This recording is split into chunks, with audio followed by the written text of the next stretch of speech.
Those Utah Jazz, it looks like they're back to their old ways of having another great regular season and absolutely positively nobody cares. Like honestly, this happens every single year. The Jazz have a nice regular season, win 50 plus games, or in the case of last year, they were even on pace to win 60 games, but they settled for 52 instead. But throughout that entire season, not a single person thought they were gonna actually win the championship. And on cue, they lost in the second round to the Los Angeles Clippers, despite the Clippers not even having Kawhi Leonard for the last 2 games. 2 games that were winnable, but they lost because Paul George decided to have one of the greatest games of all time in Game 5, and Terrence Mann decided to turn into Steph Curry for Game 6. But now we're back to square one, as the Utah Jazz have one of the best teams and records in the NBA. As currently they have a 19-7 record, they're 3rd in the Western Conference, 8-2 over their last 10 games, they're 1st in offensive rating, 2nd in points per game, they're 4th in opponents' points per game, and 5th in defensive rating. But despite all of that, absolutely nobody gives a single flying fuck. I mean, I swear you guys, the Jazz could go 82-0 and absolutely positively nobody would care. And sometimes I really wonder if that's a good thing or a bad thing. For example, let's look at the Clippers in 2020, right? Everybody thought they were going to go to the championship and win because they got Kawhi Leonard and Paul George. Paul George just had the best year of his career in OKC, finishing top 5 in MVP voting, and then Kawhi Leonard had just won a championship with the Toronto Raptors, capturing his 2nd finals MVP. But despite them having those high expectations, they obviously flopped, blowing a 3-1 lead in the bubble in the 2nd round to the Denver Nuggets. But then the next year, despite them having another great regular season and being one of the best offenses and defenses, absolutely nobody cared and no one took them seriously. But in that season, despite losing Kawhi Leonard for the rest of the playoffs after Game 4, ironically against the Utah Jazz, they were able to get to their first Western Conference Finals in NBA history. And while being undermanned, they still took the Phoenix Suns to 6 games. So it's clear that sometimes having those low expectations can help your confidence, but even forgetting all that, you still want to have that respect that you feel you've rightfully earned. And in the case of the Utah Jazz, they get literally no respect. But you know what deserves respect? That like button. Because people may not care about the Utah Jazz, but I care. So make sure you drop a like to not only show support to them, but to this channel and small market teams. I always tell you guys, man, small market teams do not get enough love, whether it's in the NBA or on NBA YouTube. I know I sound like a broken record when I say that, but it is just the truth. So make sure you do that and press that subscribe button and bell for post notifications to stay up to date with the latest and best content on YouTube. Your boy Young Mustard.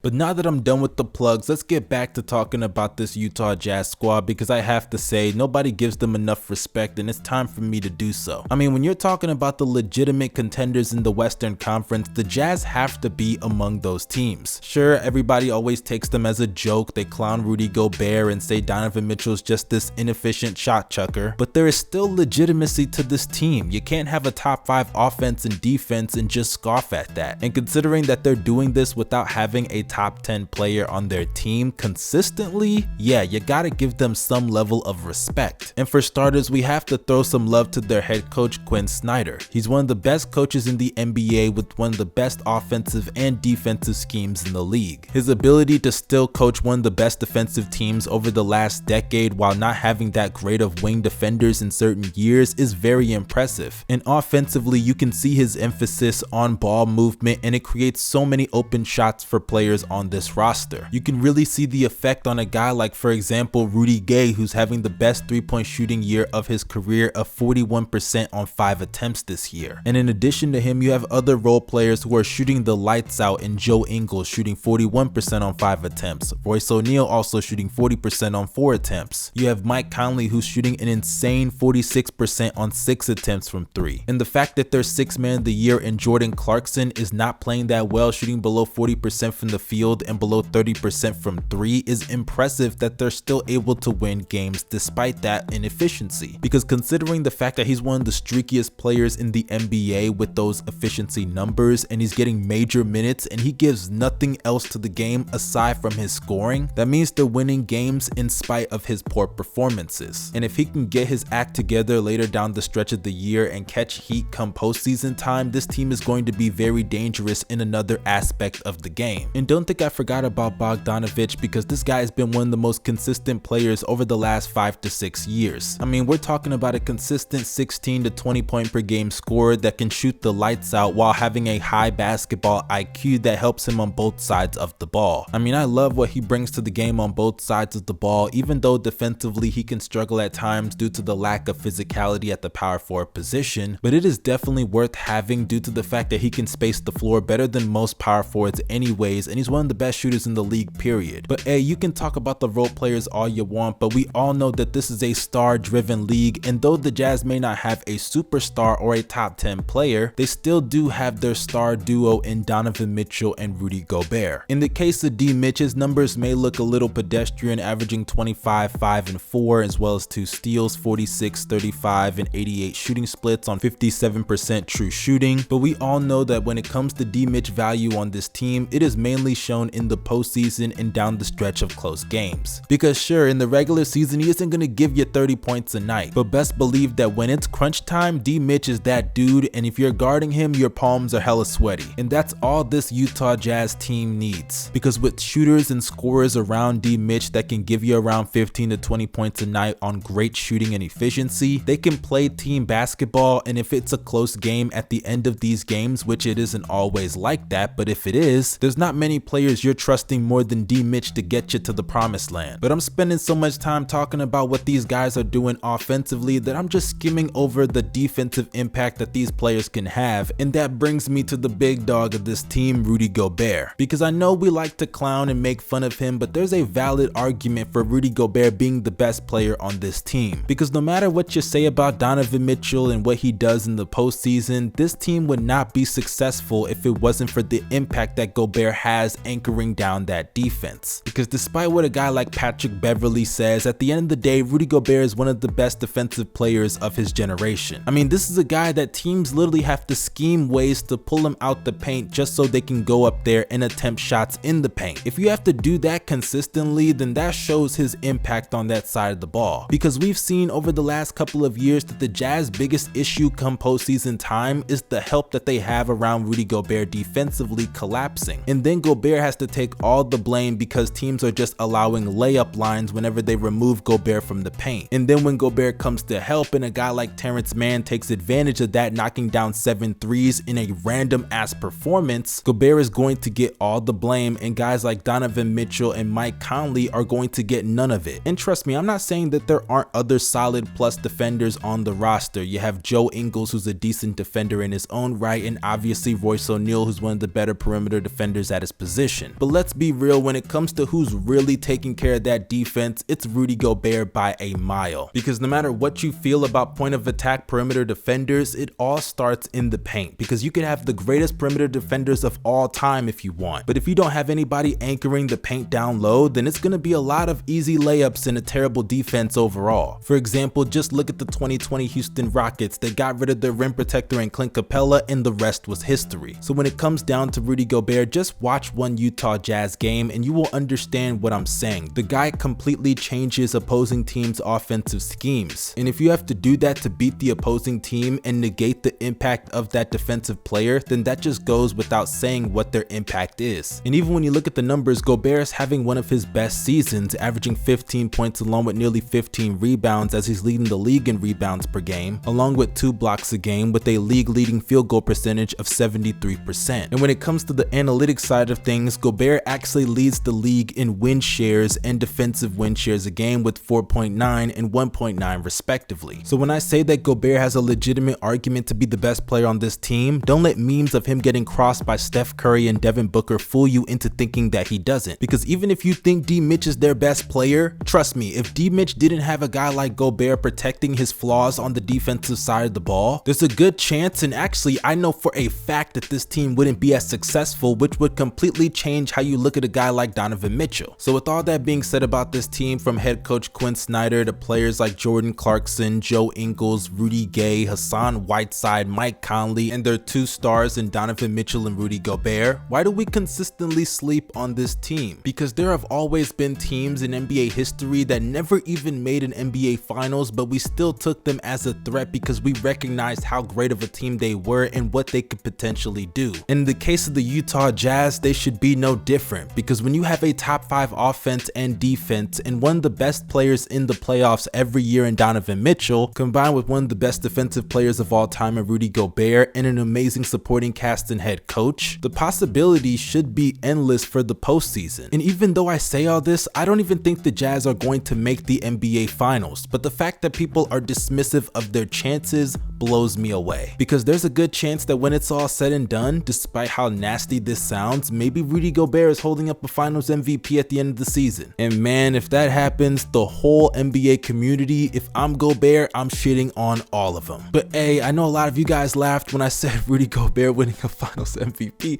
Hell, I'm laughing right now. If you think it's so funny, make sure you drop a like and comment your opinions down below. I would love to know what you guys think about that, and don't forget to subscribe to the channel. This is your boy Young Mustard signing out. Y'all stay safe and have a blessed day. Peace.